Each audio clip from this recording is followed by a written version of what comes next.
கேள்வி பார்வையாளருக்கு வணக்கம். இந்த நேர்காணலில் நாம் சந்திக்க இருக்கும் சிறப்பு விருந்தினர் அண்ணா திராவிட மக்கள் முன்னேற்ற கழக பொதுச் செயலாளர் வழக்கறிஞர் பசும்பொன் பாண்டியன். சார் வணக்கம். வணக்கம். உங்களுக்கெல்லாம் தெரியும், தமிழ்நாடு சட்டப்பேரவை தேர்தல் நடக்க இருக்கிறது ஏப்ரல் 23 முக்கியமாக பார்த்தோம்னா பல்வேறு கட்சிகள் வேட்பாளர் பட்டியல் தயார் செய்வது தீவிரமாக இருக்கிறாங்க. முதல் முறையாக பார்த்தோம்னா சீமான் அவர்கள் 234 தொகுதிக்கு வேட்பாளர் அறிவித்து ஒரு புறம் வேலை பார்த்து கொண்டிருக்காங்க. தற்போது தமிழக வெற்றி கழக விஜய் உள்ளிட்ட ஆதவர்ஜனா புஷியானந்தவர்களுடைய நிற்கக்கூடிய தொகுதியினுடைய வேட்பாளர் லிஸ்ட்லாம் வெளியாக இருக்கிறது. இதற்கு மத்தியில் பார்த்தோம்னா கரூர் தீவிர சம்பவம், ஜனநாயகம் சென்சார் போர்டு இன்னைக்கு தான் பார்க்க இருக்கிறாங்க. எப்படி சார் பார்க்குறீங்க? விஜய் ஏற்கனவே நாங்கள் சொன்ன மாதிரி ஆர்எஸ்எஸ் சங்பரிவார் கூட்டத்துடைய பிடியில் சிக்கி கொண்டு ஆர்எஸ்எஸ் சங்பரிவாருடைய பிடியில் விஜய் சிக்குவது மட்டுமல்ல, இப்பொழுது திரிசா சிக்கியிருக்கிறார். என்ன சார் சொல்றீங்க? திரிசா தான் தாவேகா, தாவேகா தான் திரிசா, திரிசா தான் விஜய், விஜய் தான் திரிசா, இப்படின்ற மாதிரி நிலைமை இன்றைக்கு அரசியல் களத்தில் மாற்றப்பட்டிருக்கிறது. அதனால இன்றைய நிலவரம் எப்படி இருக்குன்னு கேட்டால், ஏற்கனவே இந்த புலி படத்தில் 15 கோடி வீட்டில் வருமானத்துக்கு மீறி வச்சிருந்தனாலதான் வருமான வரித்துறை நெருக்கடியால் தான் தாவேகா என்ற கட்சி உருவாக்கப்பட்டது என்பது எங்க மாதிரி ஆளுக்கு தெரியும். இப்ப அவரே ஒரு சவக்குழியை தோண்டி விழுந்தது மாதிரி இந்த 41 பேர் கரூர் வழக்குல சிபிஐ விசாரணை வேண்டும் என்று கேட்டு, அந்த விசாரணையை பார்த்துக்கலாம். இந்தியாவிலேயே எத்தனையோ சிபிஐ வழக்கை நம்ம சந்திச்சிருக்கிறோம். இதை விட கடுமையான வழக்குகள்லாம் பார்த்துருக்குறோம். ஆனால் 7 மணி நேரம், 5 மணி நேரம், 3 மணி நேரம், 10 மணி நேரம் விசாரிக்கிற அளவுக்கு ஒன்றும் இல்லை. விஜய் கழுத்துல ஒரு கத்தி. ஜனநாயகம் படம் அவங்க 600 கோடி சொல்றாங்க ஒயிட் மணி. எனக்கு கிடைச்ச தகவல் பிளாக் மணியோட 1000 கோடி இன்வெஸ்ட்மெண்ட் முதலீடு போடப்பட்டிருக்கு.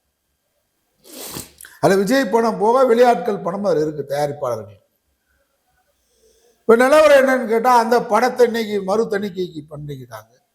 இதையும் கழுத்தில் வச்சுக்கு, இந்த பக்கம் ஒரு கத்தி, இந்த பக்கம் ஒரு கத்தி. குடும்ப விவகாரம் நீதிமன்ற ஏறி சந்து சிரிச்சு போய் கிடக்கு. இந்த நிலையெல்லாம் பாஜக முழுமையாக, ஏற்கனவே பாஜக கட்டுப்பாட்டில் தான் அவருக்கு. நீங்க எங்கேயாவது அவர் சொன்னாரே தவிர, ஆரம்பத்தில் உளுந்தூர்பேட்டை தொழுதூர் மேடையில் பேசினார். ஆரம்பத்தில் பாஜக கொள்கை எதிரி அந்த வார்த்தையை தவிர பாஜகவை பற்றி ஒரு வரி அதுக்கு அங்கிட்டு அதோடு நின்றுக்கிடுச்சு. எங்கேயுமே பாஜக பற்றி அவர் பேசவே இல்லை. நிறைய சம்பவம் நடந்திருக்கு. மணிப்பூர் சம்பவம் நடந்திருக்கு. ஒரு கட்சி ஆரம்பிச்சதுக்கு பின்னாடி தான் நாடாளுமன்ற தேர்தல் வந்துச்சு. நாடாளுமன்ற தேர்தல் இப்போ சொல்றாரு, இன்னைக்கு நடக்கிறது தமிழ்நாட்டுக்கான தேர்தல், டெல்லிக்கான தேர்தல்ன்றாரு. அப்ப டெல்லிக்கான தேர்தல் ஏன் நிக்கல நீங்க? அதனால அவர் பாஜகவுக்கு முழுக்க முழுக்க ஆதரவாளர். பாஜக அவரை சுத்தமா ஏற்கனவே அடிமையா இருக்காரு. கொத்தடிமை ஆக்குறதுக்காக தான் இந்த சிபிஐ வச்சிருக்கு. அதுல 2 விதி மீறல் நடந்திருக்கு டெல்லிக்கு. இப்ப சிபிஐ விசாரணைக்கு போனதில்லை. ஒன்று நீங்க சிபிஐ அலுவலகத்துக்குள்ள போகும்போது கார்ல போகலாம் விசாரணைக்கு, ஒரு லிமிட்ல நிப்பாட்டிட்டு நடந்துதான் போகணும். இதுவரைக்கும் அப்படிதான் போயிட்டு இருந்தாரு கடந்த முறை சிபிஐ விசாரணைக்கு. இந்த முறை நீங்க பார்த்தீங்கன்னு சொன்னா, அவர் உள்ள இருந்து திறந்த ஜீப்ல கையாட்டிட்டு வர்றாரு. இதுக்கு விதிமுறை மீறல். டெல்லி சிபிஐ அலுவலகத்தில் யாருக்கும் இந்த அனுமதி கொடுக்கல. அப்ப பாஜக சொல்றதுக்கு ஓகே பண்ணிட்டாரு. பாஜகவுக்கு சிக்னல் கொடுத்துட்டாரு. பாஜக இவருக்கு சிக்னல் கொடுத்துருச்சு. அதனாலதான் அவர் என்ன பண்றாருன்னா, ஓப்பனா அந்த காரை திறந்துட்டு வர்றாரு. அது விதிமுறை மீறல் தான். சிபிஐ அலுவலகத்துக்கு அப்படி வர முடியாது. யாருக்காவது கூட ஒரு எழுச்சி இருக்கேங்க சார். எழுச்சின்றது யாருக்கும் இல்லாம இருக்காது. நடிகர், குத்தாட்ட நடிகருக்கு, கூத்துக்கார நடிகருக்கு, கோமாளி பேலுக்கு எழுச்சி அந்த எழுச்சி நாங்க பெரியாருடைய பேச்சை கண்டு எழுச்சியை கேட்கணும். ஆதவர்ஜனா என்ன சொல்றாங்கன்னா, செங்கோட்டையில் ஒழித்த அந்த எழுச்சி ஜெயின் ஜார்ஜ் கோட்டை வரைக்கும் வரும்னு ஒரு கருத்து. வெட்டி பெயர் ஓட்ட ஒழுக போகுது, அது வேற. எழுச்சி என்றால் அண்ணாவின் பேச்சை கேட்டது எழுச்சி. பெரியாரின் பேச்சை கேட்டு நாங்களா இருக்கோம்னா எழுச்சி. ஆனா எழுச்சி என்பது ஒரு குத்தாட்ட நடிகையை பார்த்து, குத்தாட்ட நடிகரை பார்த்து எழுச்சி பெறுவதுன்றது அது எழுச்சி இல்லை. அதுக்கு வேற பேர் சொல்லலாம், நாகரிக எழுதி சொல்லல நான். சரியா? இன்னொரு விதிமுறையில் என்னன்னு கேட்டா, தனியார் விமானங்கள் டெல்லியில் தலைநகரில் 7 மணிக்கு மேலே பறக்கக்கூடாது. ஆனால் சென்ற முறை விஜய் சிபிஐ விசாரணைக்கு போகும்போது இரவு 8 மணி ஆயிடுச்சு. இந்த விதிமீறலை பயன்படுத்தி நீ போகக்கூடாது, விமானம் தனியார் விமானம் பறக்கக்கூடாதுன்னு சொல்லி டெல்லியில் தங்க வச்சு மறுநாள் தான் அனுப்புனாங்க. ஆனால் இந்த முறை கொத்தடிமையாக நான் மாறிவிட்டேன்னு சொன்னதுக்காக பிஜேபி கொத்தடிமையாக விஜய் மாறுறதுனால அவருக்கு 8 மணிக்கு மேலே விமானம் பறந்து வந்துச்சு. தனியார் விமானம் சென்னைக்கு பறந்து வந்தது. அவர் டெல்லியில் இருக்கும்போது எந்த விதமான டிவி விவாதங்கள்ல பூரா ஓடிக்கிட்டு இருக்கு. டெல்லி என்டிஏ கூட்டணிக்கு போறார், தேசிய ஜனநாயக கூட்டணிக்கு போறாரு அப்படின்னு சொல்லி விவாதங்கள் ஓடிக்கிட்டு இருந்தது. ஆனா அது சம்பந்தமாக எந்த மறுப்பும் பத்திரிகையில் இல்லை. அதுக்கு முதல் நாள் மாவட்ட செயலாளர்களை பூராத்தையும் ஃபோனில் கூப்பிட்டு காணொலியில் விஷயானந்து 112 மாவட்ட செயலாளர் கூப்பிடும்போது 98 பேர் கொத்தடிமையை பூரா ஓகே பண்ணிட்டாங்க தானா போனா கூட்டணிக்கு. அதில் கூட்டணி வேணாம், ஆனால் விஜய் எடுக்கிற முடிவு கட்டுப்போறட்டாங்க மீதி மாவட்ட செயலாளர். செய்தியெல்லாம் இவங்க தான் கசிய விடுறாங்க. பத்திரிகையாளரை கூப்பிட்டு 2 விதம் இருக்கு. ஒன்று இப்போ நான் கூப்பிட்டு நேரடியாக பேட்டி கொடுக்குறது ஒன்று, நான் மறைமுகமாக சில பத்திரிகையாளரை கூப்பிட்டு நான் சொன்னதாக சொல்லாதீங்க ஆனால் இந்த செய்தியை லீக் அவுட் பண்ணுங்கன்னு கசிய விடுறது ஒன்று. பனையூர்லேருந்து வந்த தகவல் அப்படின்ற இது இவங்க தான் இந்த கசியை விடுறாங்க. கூட்டணிக்கு ஓகேன்ற கசியை விடுறாங்க. ஆனால் விட்டுட்டு டெல்லியில் நெருக்கடியில் பூராத்தையும் பேசி முடிச்சுட்டாங்க. அதுக்கு முன்னாடி விஜய் போகிறதுக்கு முன்னாடி திரிசா அவர்கள் மும்பைக்கு போகிறாங்க 2 நாளைக்கு முன்னாடியே. இவர் சிபிஐ விசாரணை டெல்லி போகிறதுக்கு முன்னாடி அம்மா வந்து மும்பைக்கு போகிறாங்க 2 நாளைக்கு முன்னாடி. மும்பையில் ஒரு தனியார் மிகப்பெரிய நட்சத்திர விடுதியில் எனக்கு கிடைச்ச அதிகாரப்பூர்வமான தகவல் அமித்ஷாவும் பீஸ் கோயிலும் சந்தித்ததாக தகவல். யாருன்னு கேட்டால் முக்கியமான அரசியல் ஆலோசனை, இந்தியாவுடைய பாதுகாப்பு குறித்து அமித்ஷா எங்க போய் ஆலோசனை பண்ணியிருக்காரு பாருங்க. ஏன்னா ஒரு மலையாள பாப்பாத்தி பெண்ணு, மலையாள பாப்பாத்தி பெண்ணுகிட்ட தான் இப்போ வந்து தாவேகா கட்சி விழுந்து கிடக்கு. விஜய் வந்து இப்ப யாருடைய மந்திர ஆலோசனையை கேட்கிறாருன்னா அவங்களுக்கு வந்து திரிசாவுடைய மந்திர ஆலோசனை தான் விஜய் கேட்கிறாரு. அதனால கீ எங்க இருக்குன்னு பாக்குறாங்க. பெரிய பங்களா கட்டியிருக்கலாம், ஆனா ஒரு சின்ன கீ தேவை அந்த பங்களா கேட்டு வாசல் திறக்க. விஜயும் தாவேகா கட்சிக்கும் இன்னைக்கு கீ யாரு அப்படின்னு கேட்டா திரிசா தான். ஆனா திரிசா வந்து மும்பைக்கு போயிடுறாங்க. 2 நாளைக்கு முன்னாடி அங்க ஆலோசனை நடத்துறாங்க. இந்தியாவுடைய பாதுகாப்புத்துறை அமைச்சர் காஷ்மீர்லேருந்து சீனாக்கார எல்லைக்குள்ள வந்துக்கிட்டு இருக்கான். மணிப்பூர்னு நம்ம கண்ட்ரோல் இல்லை, கலவரம் நடந்துக்கிட்டு இருக்கு. அங்கே லடாக் வரைக்கும் வந்துட்டேன். காஷ்மீர் இயல்பு நிலைக்கு திரும்பலை. வட மாநில பல்வேறு இடங்களில் நக்சல் பாரியுடைய வேலை நடந்துக்கிட்டு இருக்கு. இது சம்பந்தமாக திரிசா கிட்ட ஆலோசனை பண்ணுறதுக்காக உட்காந்துருக்காரு அமித்ஷா. எப்படி கேடு கட்ட நிலைமை பாருங்க. நாடு தமிழ்நாட்டுக்குள்ள கால் பதிக்கணும் RSS சங்பரிவார் கூட்டம்.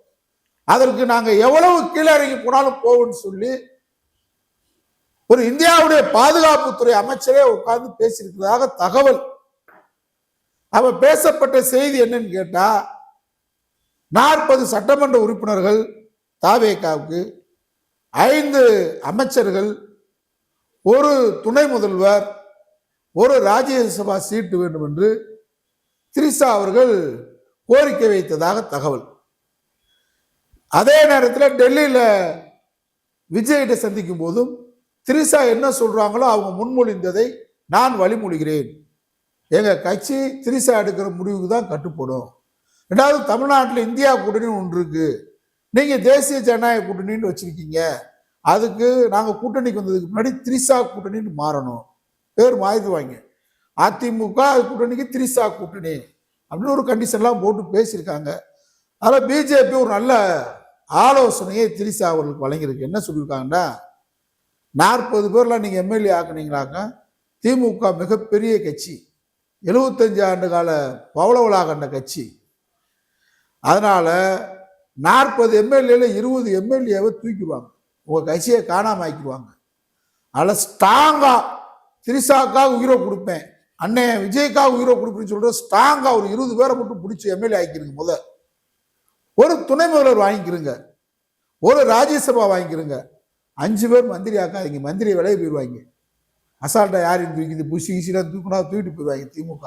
அதனால் நீங்கள் மந்திரி ஆக்காதீங்க, இந்த ஒரு தடவை இருங்க. 2029 ஒரே நாடு ஒரே தேர்தல் வரப்போகுது. நீ 5 வருஷம் காத்திருக்க வேண்டியது இல்லை. அப்ப தமிழ்நாடு சட்டமன்றத்தை கலைச்சிட்டு விஜய முதலமைச்சர் ஆக்குறது எங்க பொறுப்பு. ஆமாங்க, விஜய் முதல்வர் வேட்பாளர்னு சொல்லிட்டாரு, அதனால அவரை துணை முதல்வர் ஆக்க முடியாது, விரும்ப மாட்டார், நான் கேட்டு சொல்றேன் சொல்லி விஜய் கிட்ட பேசும்போது விஜய் ஓகே, 20 எம்எல்ஏக்கு ஓகே, ஒரு துணை முதல்வருக்கு ஓகே, ஒரு ராஜ்யசபைக்கு ஓகே. ஆனா துணை முதல்வர் யாருன்னு கேட்டா, என் மனைவி நீதிமன்றத்துக்கு என்னை கேவலப்படுத்தி கொண்டிருக்கிறார். இங்கே திமுக வலைதளங்களில் என்னுடைய இந்த திரிசாவை அசிங்கப்படுத்தி கொண்டிருக்கிறார்கள். ஆகவே இவர்கள் கண்ணுக்கு முன்னாடி ஒரு மாண்புமிகு திரிசாவாக மாற்ற வேண்டும் என்று சொன்னால் துணை முதல்வர் பதவி திரிசாவுக்கு கொடுக்கணும்னு சொல்லி அவருங்க கோரிக்கை வச்சிருக்காங்க. ஆனா பிஜேபியும் எடப்பாடி பழனிசாமியும் இந்த கோரிக்கையை ஏற்றுக்கொள்ளவில்லை. அதுதான் இந்த 2 நாளா பேச்சுவார்த்தை போய்கிட்டு இருக்குன்னு சொன்னதுக்கு காரணம், துணை முதல்வர் நீங்க யாரை வேணாலும் அறிவிங்க, நீங்க வாங்க, நாங்க ஒத்துக்கிறோம், திரிசாவை அறிவிச்சா நல்லா இருக்காது அப்படின்ற மாதிரி பிஜேபி ஒரு கருத்தை முன்மொழிந்திருக்கு. இந்த கருத்துல விஜய்க்கு உடன்பாடு இல்லை. இப்ப திரிசாவை அவங்க ஏன் கொண்டு வரணும் அப்படின்னு அவர் நினைக்கிறாருன்னா, இவரால செயல்பட முடியாது. விஜய்னால இதுவரைக்கும் கட்சி ஆரம்பிச்சு பத்திரிகையாளர் சந்திப்பு நடத்திருக்காரா? நான் அந்த தானா குணாக்களை கேட்கிறேன், அணில் குஞ்சுகளை கேட்கிறேன், உன் தலைவனை இந்த பட்டியல் வேட்பாளர் பட்டியலை மட்டும் அறிவிக்க சொல்லுப்பா, வேற ஒண்ணு நிருபர் கேட்கிற கேள்விக்கு பதில் சொல்ல வேணாம், வேட்பாளர் பட்டியல் பத்திரிகையாளர் சந்திச்சு அறிவிக்க சொல்லுங்க பார்ப்போம். பெரிய அஞ்சானா தலைவா படத்துக்காக போய் அப்பனும் மகனும் சந்திரசேகர் நீங்களும் அம்மா கொடநாட்டில் இருக்கும்போது சென்னையிலிருந்து கொடநாடு நோக்கி காலில் விழுந்து மன்றாடி இங்கிருந்து மன்றாடி போனீங்களப்பா. கொடநாட்டில் காத்து கிடந்த காட்சி, அற்புதமான காட்சியை, நீங்கள் பணிந்து குனிந்து நின்ற காட்சியை இன்னைக்கு வரைக்கும் நாங்க மறக்க முடியாது. செயின்ட் ஜார்ஜ் கோட்டையிலும் போயஸ் கார்னரிலும் மாறி மாறி நீங்கள் அலைந்த காட்சியை பார்க்கறதுக்கு கொடுத்து வச்சிருக்கணும். அணில் குஞ்சுகள் பாருங்க, போட்டு ரிவர்ஸ் போட்டு பாருங்கப்பா. அஞ்சா நெஞ்ச சிவகாசி படத்துல அடிப்பான், தலைவா படத்தை தள்ளி போனதுக்காக நிறுத்தி வச்சதுக்காக போயஸ் கார்டனை நோக்கியும் குடநாடு நோக்கியும் சந்திரசேகர விஜயும் அவங்களுடைய வீரத்தனத்தை நீங்க அப்ப பார்த்து பேசுங்க. அதனால கோலை விஜய் இன்னைக்கு பாஜக என்ன முடிவு எடுத்துருச்சுன்னு கேட்டா, விஜயை கண்ட்ரோல் பண்றது யாரு? தாவேக்கா யாரு கண்ட்ரோல் இருக்கு? திரிசா கண்ட்ரோல் இருக்கு. திரிசாவை நம்ம கையில் எடுப்போம். ஒரு படத்துல கவுண்டர் பண்ணி சொல்லுவாங்க, இந்த காரை இப்ப யார் வச்சிருக்காருன்ற மாதிரி. இப்ப திரிசாவை கண்ட்ரோல RSS சங்பரிவார் கூட்டம் கையில் எடுக்க. ஏன்னா அவனுக்கு தேவை பார்ப்பன ஆட்சி இங்க வரணும், மலையாள பாப்பாத்தி விசேஷமா இருக்கும், அதனால கண்ட்ரோல் எடுத்துக்கிறோம்னு சொல்லி துணை முதல்வர்னா மக்கள் வெறிச்சிருவாங்க. தமிழ்நாட்டு மக்கள் தெளிவான மக்கள், பெரியாரை சிந்தனையை ஏற்றுக்கொண்டவர்கள், திராவிட இயக்க சிந்தனையை ஏற்றுக்கொண்டவர்கள். 75 ஆண்டு காலம் எங்க திராவிட இயக்கத்துடைய ஆளுமை இருக்கு. அதனால இதை ஒத்துக்கிற மாட்டாங்க. காலப்போக்கில் கொண்டு வரலாம். இப்போதைக்கு நீங்க இன்னொரு ஆப்ஷன் வைக்கிறோம், 40 எம்எல்ஏவை நீங்க எடுத்துக்கிறீங்க, உங்களுக்கு துணை முதல்வர் இல்லை, மந்திரி இல்லை, ஒரு ராஜ்யசபை தர்றான். விஜயகாந்த் மாதிரி எதிர்கட்சி தலைவரா வாங்க. ஏன்னா எதிர்கட்சி தலைவர்னா சட்டமன்றத்தில் புள்ளி உரத்தோட பேசணும், ஒரு கேபினட் அந்தஸ்துக்குரிய பதவி தான். ஆனா சட்டமன்றத்தில் நம்மளால உட்கார முடியாது. மாலை உங்களுக்கு காலையான புட்டி குட்டி ரொட்டி எல்லாம் வேணும் அவருக்கு. அப்ப அவர் என்ன செய்ய முடியும்? விமானத்துல விஸ்கி பாட்டில் வேற சிக்கிச்சு. அதனால சட்டமன்றத்தில் விஸ்கி பாட்டில் கொண்டு போக முடியாது. அதனால எதிர்கட்சி தலைவர் புள்ளி உரத்தோட பேச முடியாது. இங்க 50 ஆண்டுகளுக்கு மேல தமிழ்நாட்டில் சாதாரண கிளை பிரதிநிதியா இருந்து பொதுக்குழு உறுப்பினராகி, மாவட்ட பிரதிநிதியாகி, இளைஞரணி செயலராகி, பொருளாளராகி, இன்னைக்கு துணை முதல்வராகி, கட்சியில் பொருளாளராக இருந்து செயல் தலைவராக இருந்து இன்னைக்கு தலைவராக இருக்கக்கூடிய ஸ்டாலின் அவர் நிற்க முடியாது. மலைக்கும் மடுவுக்கு வித்தியாசமாயிரும். அதனால எங்களுக்கு அந்த ஆப்ஷன் வேணாம். சரி, அப்ப என்னதான் சரி இன்னொரு ஆப்ஷன் பண்ணு. விஜய் ஒரு ஆப்ஷன் வச்சிருக்காரு. என்ன வச்சிருக்காருன்னு கேட்டா, நீங்க தனிச்சு நில்லுங்க, அதிமுக பிஜேபி நானும் நிக்கிறேன், நீங்க ஒரு 80 சீட்டு வெற்றி பெற்று நான் ஒரு 80 சீட்டு வெற்றி பெற்றா நம்ம தேர்தலுக்கு முன்னாடி கூட்டணி மந்திரிச்சு அமைப்போம். அப்படின்னு ஒரு ஆப்ஷன் அவர் வச்சிருக்காரு. இதை பிஜேபி அதிமுகவும் பரிசீலனை எடுப்பதாக சொல்லியிருக்காங்க. அதுக்கடையில் இன்னைக்கு நான் வேட்பாளர் அறிவிக்கிறேன்னு முந்துறாரு. அவருடைய சர்வேல அவர் ஒரு தனியார் சர்வே எடுத்திருக்கிறாரு. அதில் அவருக்கு சில குறிப்பிட்ட ஜாதியும் சில குறிப்பிட்ட மதத்தினரும் அவருக்கு வாக்குகள் வந்து அளிப்பதாக அந்த தகவல் அவருக்கு கிடைச்சிருக்கிறதாக ஒரு தகவலை சொல்றாரு. ஆனா நிச்சயமா சொல்றேன், தமிழ்நாட்டில் சிறுபான்மை சமூகம், ஒட்டுமொத்த தமிழ் சமூகம் ஒரு ஓட்டு கூட திராவிட மாடலுக்கும் இந்தியா கூட்டணிக்கும் தவிர, திராவிட முன்னேற்ற கழக தலைமையிலான கூட்டணிக்கு தவிர ஒரு வாக்கு கூட சுதராது. அதில் மாற்றம் இல்லை.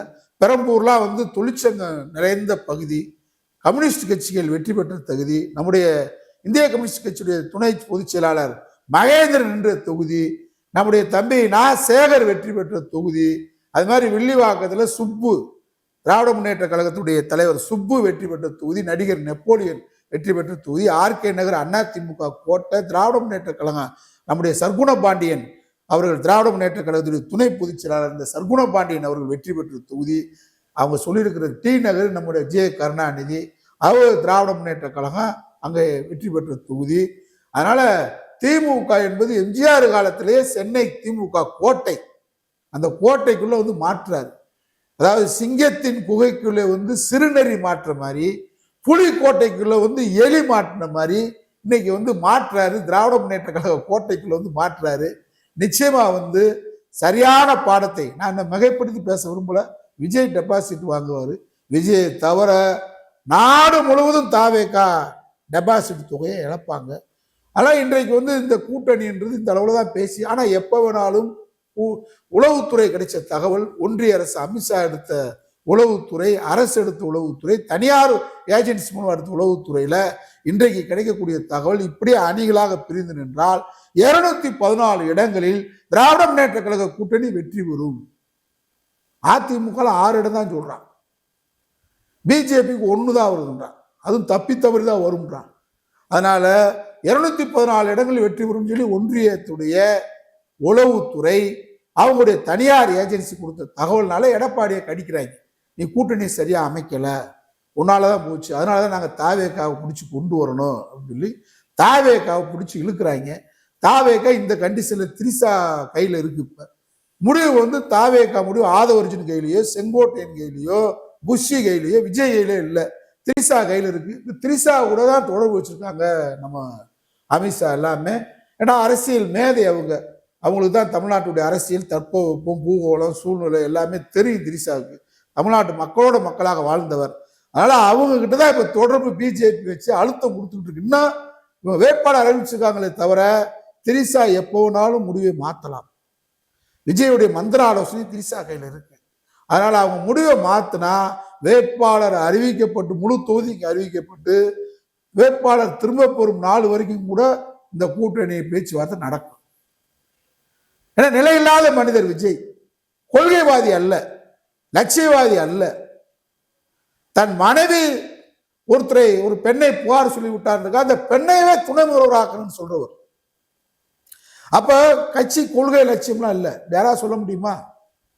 அதனால சுத்த ஒரு மானங்கட்டத்தன்மையான ஒரு ஆபாச அசிங்கமான கலாச்சாரத்தை யார் ஒருவர் நம்ம மீது குற்றம் சொல்றாங்களோ, இப்ப அவருக்கு இன்னொரு சிக்கல் இருக்கு.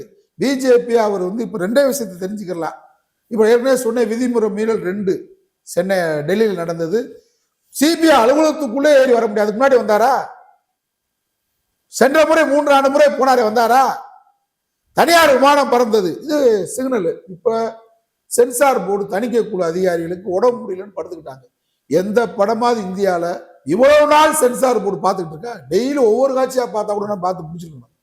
ஆனா கத்தியை கையில வச்சுக்கிட்டு, சென்சார் போர்டை கையில வச்சுக்கிட்டு, ஒன்றிய அரசு இந்த பக்கம் சிபிஐ கையில வச்சுக்கிட்டு, நீ ரொம்ப பண்ணாக்க கரூர் சம்பவத்துக்கு நீ தான் முதல் காரணம், 41 பேர் மரணத்திற்கு விஜய் தான் காரணம் சொல்லி நீ வந்து தேர்தலில் நிற்க முடியாது. உன்னைய தூக்கி ஜெயிலில் அடைச்சிடும். தேர்தலில் நீ உள்ள இருக்கணும். உன் கட்சியில் இருக்கக்கூடிய முக்கியமான ஆதவர்ஜுன் அவுட்டோ, புஷி உட்பட மாவட்ட செயலர் பெர்மிஷன் கேட்ட மாவட்ட செயலர் கூட்டத்துக்கு பெர்மிஷன் உட்பட 10 பேர் ரிமாண்ட் ஆயிருக்கு. அவர் தேர்தலில் நிற்க முடியாது. ஜாமீன் கூட 2 நாள்ல வந்துடலாம். ஆனா சிபிஐ குற்றம் சொல்லி உன் குற்றவாளி என்ன ஆக முடியும்? அது ஒண்ணு பயம்.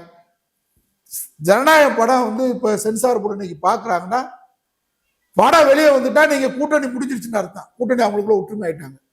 சிபிஐ விசாரணையில் அவர் இன்னொன்று கேட்டிருக்காரு, இனிமே நான் வந்து டெல்லிக்கு வர முடியாது பாதுகாப்பு கருதி, எனக்கு சென்னையிலே என்னை கூப்பிடுங்கன்னு. சென்னையை ஓகே பண்ணிட்டாலும் கூட்டணி முடிஞ்சு அவங்களுக்குள்ள ஆயிட்டான்னு அர்த்தம். இதெல்லாம் கூட்டணிக்கான சமிக்கைகள். அவர் பிஜேபி ஆள் தான், பிஜேபி சொல்றதை செய்யணும்னு நினைக்கிறாங்க, அவர் சொல்றதை செய்ய தயாரா இருக்கு. அதுல அவர் சில எடப்பாடி என்ன சொன்னாங்க, நீ கொத்தடிமையா இருக்க சரி, வேற உனக்கு நான் என்ன செய்யணும், எப்படி எப்படி அடிமையா இருந்தா கூட ஒருத்தனை போய் கடத்தி வச்சிருந்தா கூட சாப்பாடு வாங்கி கொடுப்பாங்க, தண்ணி கொடுப்பாங்க, பாத்ரூம் போடுவாங்க, ஒருத்தர் கடத்திட்டு போனா கூட. அது மாதிரி கொத்தடிமையா எடப்பாடி இருந்தா கூட நீ உனக்கு என்ன வேணும் ஆசையை சொல்லு, தூக்கு தண்டனை கைதிக்கு ஆசை கேட்குற மாதிரி கேட்குறாங்க. சசிகலா அம்மா ஒன்றும் சேர்த்துடக்கூடாது, சரி.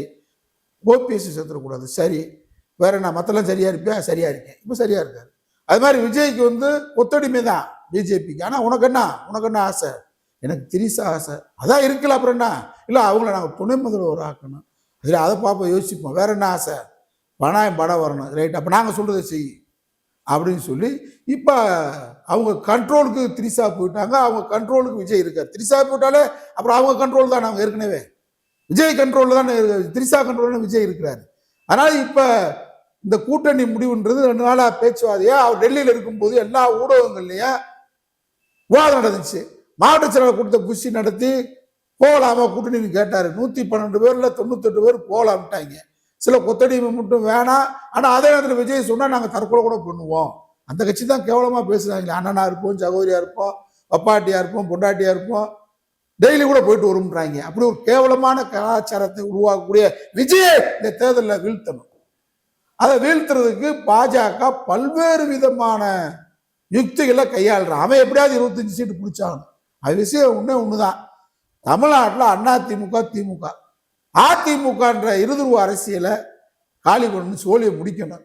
அதுக்கு விஜய் உற்பத்தி பண்றான், சைமன் சீமான உற்பத்தி பண்றான், இந்த பக்கம் திரிசாவுக்கு தயார் பண்றான், இந்த பக்கம் எடப்பாடி பழனிசாமி வச்சிருக்கான். ஏன் டிடிவி தினகரனை கூட்டணிக்குள்ள கொண்டு போனேன், சின்னம்மா சசிகலா ஓபிஎஸ் கொண்டு போக முடியாதா? அதனால இன்றைய தினம் விஜய் வந்து பாஜகவின் கொத்தடிமை. இந்த கொத்தடிமை எப்படி வேணாலும் இந்த பந்து அவங்க கைக்கு போயிருச்சு. எடப்பாடின்ற பந்தை கையில வச்சு உருட்டுறாங்க பாருங்க, இப்ப உருட்டிட்டு இருக்காங்க. அது மாதிரி பந்து அவங்க கைக்கு போயிருச்சு. திரிசா என்ற பந்து அவங்க கைக்கு போய் அதான இப்ப தாவேகாக்கு சாவி, விஜய்க்கு சாவி, அதில் உருட்டுறாங்க. இந்த உருட்டல் நாள்லாம் தமிழ்நாடு மக்களுக்கு தெரியும். பெரம்பூர்ல நீ நின்றாலும் சரி, எழும்பூர்ல நின்றாலும் சரி, எந்த ஊரில் நின்றாலும் தமிழ்நாட்டு மக்கள் குடும்ப கலாச்சாரத்தை, ஒரு ஆபாச கலாச்சாரத்தை அரசியல் கொண்டு வந்து புகுத்தி இளைஞர்களை சீரழிக்கின்ற விஜயை நிச்சயமாக தமிழ்நாட்டு மக்கள் அடையாளம் காண்பார்கள். இந்த தேர்தலில் பாஜக இவ்வளவு கள்ளத்தனமாக, இவ்வளவு கேவலமாக பண்பாட்டு சீரழிவை, நாகரிகத்தின் சீரழிவை, கலாச்சாரத்தின் சீரழிவை, RSS கலாச்சாரத்தை திணிக்க முயற்சிப்பதை ஒரிஜினல் தமிழன், உண்மையான திராவிட இயக்கத்தை சேர்ந்தவர், பொதுவுடைமை இயக்கத்தை சேர்ந்தவர்கள், தன்மானமுள்ள தமிழர்கள் நிச்சயமாக அனுமதிக்க மாட்டார்கள். நன்றி சார். நன்றி.